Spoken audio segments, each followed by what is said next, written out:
What's up, Escaping Fragility? Peace. Happiness. A lot of times we confuse the two. I've been thinking about this a lot lately.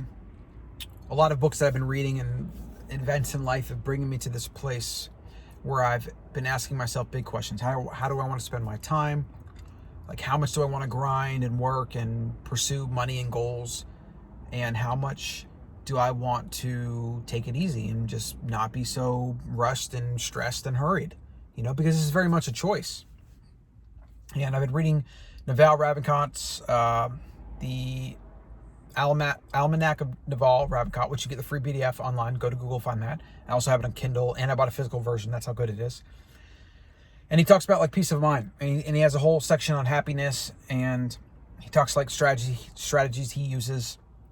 But a couple things that stuck out about these three ideas: happiness, the skill of happiness, and peace of mind. He said the biggest thing he realized in his life thus far is that happiness is a skill and you can work at it. So that's number one. And I agree with that. And I think most of us don't really cognizantly think of that. I think we think that it's based on like getting things and accomplishing things. We're going to then be happy. The right partner, the right this, the right that, whatever. But I can tell you every milestone that I've achieved in life, from having a family, finding a partner, just getting those check boxes that we're supposed to get in society. Every single one of those, I've got big house, have a little bit of money. I very quickly return to my baseline. And so at that means that it becomes a skill and a choice. It's not something that we get external.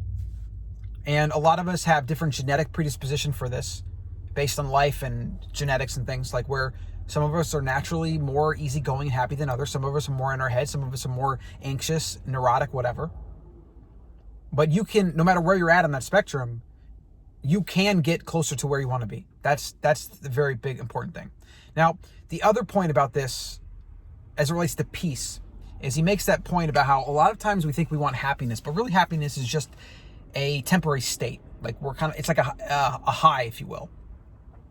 What we want, though, for the bulk of our time, when we're not in that I feel amazing state, and that feel amazing state is great, and we're going to pursue that in different ways and different times, and we have to be careful because deep rabbit holes you can go down pursuing that, right?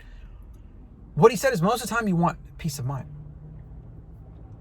What most people want, what you probably want in most of your life, is peace of mind, is peace, is inner peace. Not to be angry, not to be anxious, not to be worried, not to be just mentally disturbed by the millions of things that go on in life that make life complex, difficult, and at the same time exciting. And being an entrepreneur, I've had so many levels of this where sometimes I feel like things are good and steady and I feel better, and then times are rough or whatever. And what I've noticed is, like, I think this is true of most people as you get experience and you go through things, is like in the beginning when you're younger, it's very volatile, but then as you get more experience, it kind of slows down, and then you get like this, right? It's like big, but then slowly stabilize so that your ups and downs are like very small. What we all should aim for in our life, regardless of what we're trying to achieve, where we're at, whatever, is the moment, feeling that moment, being in that moment, not living in the past or the future, in silencing the mind and the desire machine that this is, the next thing desire machine that this is, that pulls you, I would say, up and down. That's what it does. It pulls you through these things because it perceives something in your environment that is not matching up to what you want it to be.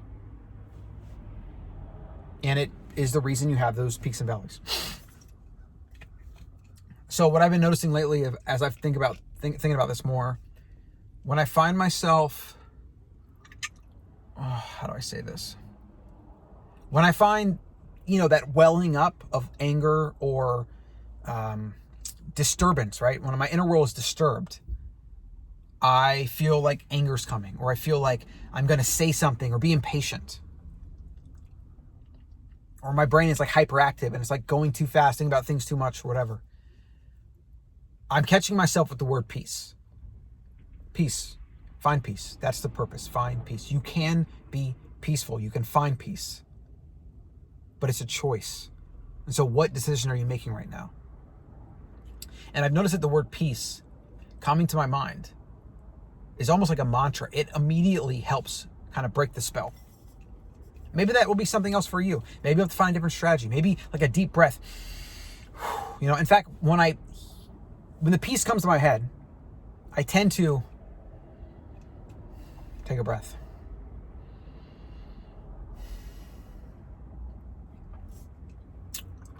This is a very powerful concept, and it's something that I'm going to keep cultivating. And honestly, if you're curious, a lot of what I've come to realize is that I'm choosing peace. I'm choosing to have a less hectic life. I'm not trying to force things as much. I'm becoming way more wu-wei with like action through inaction, letting things be, not forcing. And it seems like things are going to get done on the time they're going to get done. Like, so if I'm waiting on someone else to do something, or if we're stuck on something in our business and whatever, like, it just seems like I can bang my head against the wall all I want, and it doesn't really change much. It doesn't mean you don't take actions. Like when stuff, you can definitely get things moving. And I do that, and I will do that. But I'm definitely taking more of a backseat approach where I just let things be and I let them kind of work themselves out. And a lot of things really do. It actually reminds me, I'll leave you with this. Napoleon was known to answer his mail, and he got letters all the time from obviously like generals and people wanting things, and who knows, like probably other countries. He would answer most of his letters 2 weeks late. I think it was 2 weeks or maybe 30 days. Somebody asked him about this, and he said something to the effect of, it's amazing how many things resolve themselves. So like he purposefully ignored his mail because he knew then that by letting time go and letting things resolve themselves, forcing people to basically do what they need to do or whatever, figure it out, he probably cut the amount of stuff he had to even respond to or reply to like in half or to a fifth or whatever. I thought that was a very telling thing. And I've thought about that a lot. A lot of times we always want to force things. We want them done now. But sometimes, not every situation, but sometimes, maybe even most times, if we take a little bit more of a patient, detached framework and we don't get too stressed out and freak out too much, it seems like stuff does figure itself out, or new information presents itself to which you then are better off not have acting because now you have new information, right? All right, so that's just some thoughts. Like, you might think you want happiness, and we all want happiness, of course, but what we really want to attain on a daily basis that's way more attainable and something that we can work towards, we want peace of mind. And most of this is purely your perception and your mindset. Do you want to get impatient and angry about this dumb thing right now? Or do you not? Or do you want peace? Because that's purely a decision. That's purely up to you. Somebody just cut you off? All right, great.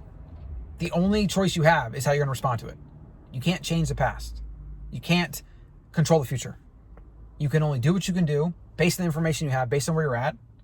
And really, by doing that analysis, you should then come to the obvious way to act or respond. And then that should bring you peace of mind, because you do that and you can literally stop talking about it or think about it. It's very freeing. And so a corollary to this, the study, is Stoicism. Very much intertwined. I've been studying the Stoics for years, stoicing the studies for years. So Stoicism is like the logical framework where things like peace of mind and mindfulness and being in the moment and like kind of reminding yourself of these things, this is like the practice. This is how you implement in everyday life. I hope that was helpful. I'll see you in the next one.